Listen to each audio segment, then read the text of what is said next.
आज के समय में एक चीज़ जो है वो हमारी ज़िंदगी बहुत आसान बनाती है या शायद बहुत मुश्किल भी है, और वो चीज़ है ईएमआई। ईएमआई का मतलब होता है कि किस्त पे ज़रूरी के सामान खरीदने के लिए।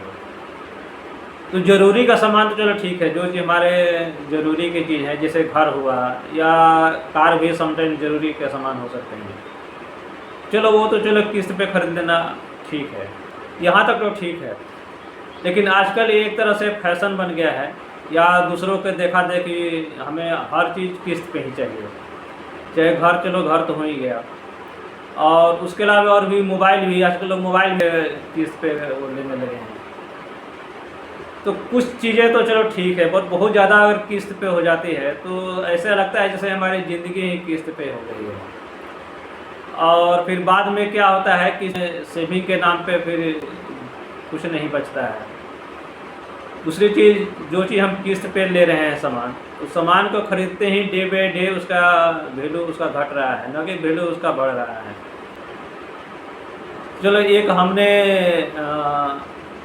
लगभग 8 क्लास में एक कहानी पढ़ी थी इसी किस्त के बारे में।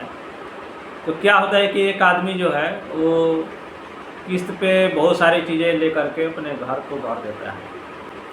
फिर क्या होता है, उसका एक बच्चा होने वाला होता है। तो बच्चा का जो बिल होता है हॉस्पिटल का, उसको भी वो बोलता है कि इसको भी हमें किस्त में कन्वर्ट करना है।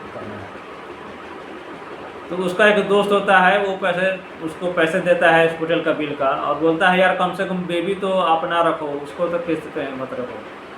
तो कहने का मतलब यह है कि किस्त चलो ठीक है, ज़रूरी चीज़ों के लिए ठीक है, लेकिन ऐसा नहीं कि पूरा ज़िंदगी ही किस्त पे बना दीजिए, वो बात ठीक नहीं है। अब इसका सोल्यूशन क्या है? इसका सोल्यूशन देखिए क्या है। जो भी आपके सपने हैं खरीदने हैं, उसको आप 3 साल के लिए पोस्टपोन कर दीजिए, और जो आपको लगता है कि इस चीज़ की हमारी इतनी किस्त आएगी, उतने ईएमआई का आप मंथली एसआईपी शुरू कर दीजिए म्यूचुअल फंड में। अगर 3 साल का पीरियड है तो 3 साल में जो भी मार्केट का अप डाउन है, 3 साल में लगभग कवर हो जाता है। 3 साल बाद क्या होगा, आपके पास में अच्छी खासी सेविंग हो जाएगी, प्लस जो सामान आप खरीदना चाहते हैं उस सामान भी खरीदा जाएगा, और उसके बाद में आपके पास में एक अच्छी खासी सेविंग भी कर जाएगी।